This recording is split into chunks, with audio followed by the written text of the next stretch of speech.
అందరికీ నమస్కారం. నా పేరు డాక్టర్ చిన్నబాబు సుంకవల్లి. నేను రోబోటిక్ సర్జికల్ ఆంకాలజిస్ట్గా హైదరాబాద్లో ప్రాక్టీస్ చేస్తున్నాను. ఈరోజు మనం తెలుసుకోవాల్సిన విషయం ఏంటంటే క్యాన్సర్ ట్రీట్మెంట్ తర్వాత ఫాలోఅప్ ఎలాగుండాలి. చాలా మటుకు క్యాన్సర్ ట్రీట్మెంట్ అయిన తర్వాత మరి ఒక షెడ్యూల్ అనేది ఇవ్వబడతా ఉంది. మొదటి 2 సంవత్సరాలు ఎవ్రీ 3 మంత్స్కి ఫాలోఅప్కి రావాలి. దాని తర్వాత వన్స్ ఎవ్రీ 6 మంత్స్ ఫాలోఅప్కి రావాలి. అట్లా 5 years వరకు యూజువల్గా ఫాలోఅప్లో ఉంటాం.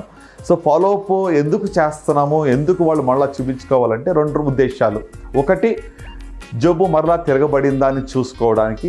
రెండవది, సైడ్ ఎఫెక్ట్స్ మేనేజ్మెంట్ బాగానే ఉందా, సైడ్ ఎఫెక్ట్స్ బయటపడి నార్మల్ లైఫ్లోకి వాళ్ళు వెళ్ళగలుగుతున్నారా లేదా అనేది తెలుసుకోవడానికి కూడా ఇది సహాయపడుతుంది. సో కాబట్టి జబ్బు తిరగబడుతుందా లేదా అనేటువంటిది, జబ్బు ఏ స్టేజ్లో ఉంది, మరి ఏ భాగంలో ఉంది, తర్వాత జబ్బు యొక్క పొగరు ఎంత ఉంది, దాన్ని బట్టి అది ఆధారపడి ఉంటుంది. సో కనుక ఫాలోఅప్లో వచ్చినప్పుడు సర్వసాధారణంగా ఫిజికల్ ఎగ్జామినేషన్ అంటే శారీరక పరీక్షలు చేస్తాము. అంత మాత్రం కాదు, కొన్ని బ్లడ్ టెస్ట్ చేయడం జరుగుతుంది. అలాగనే కొన్ని imaging test, for example CT scan కానివ్వండి, ఎంఆర్ఐ కానివ్వండి, కొన్నిసార్లు పెట్ స్కాన్ కూడా ఫాలోఅప్లో చేయడం జరుగుతుంది. దీనివల్ల జబ్బు ఒకవేళ తిరగబడిందా లేదా అనేది తెలుస్తుంది. ఎంతమందికి ఎంత మోతాదులో ఎన్నిసార్లు ఈ టెస్టులు చేయాలనేది డాక్టర్ స్టేజ్ని బట్టి, జబ్బు ఏ భాగంలో వచ్చింది దాన్ని బట్టి నిర్ణయిస్తారు.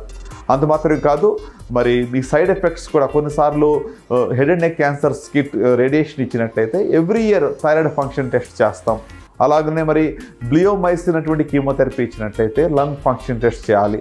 సిమిలర్లీ యాంథ్రాసైక్లిన్స్ కీమోథెరపీ తీసుకుంటే ఈసీజీ 2D ఎకో రెగ్యులర్గా చేస్తూ ఉండాలి. సో ఇవన్నీ చేయటం ద్వారా మనము సైడ్ ఎఫెక్ట్స్ని మేనేజ్ చేయడం జరుగుతుంది. అంత మాత్రం కాదు, జబ్బు తిరగబడినట్లయితే దాన్ని మనం ముందుగానే కనుగొనడానికి వీలవుతుంది. ఈ వీడియో వాచ్ చేసినందుకు మీ అందరికీ కూడా ధన్యవాదాలు.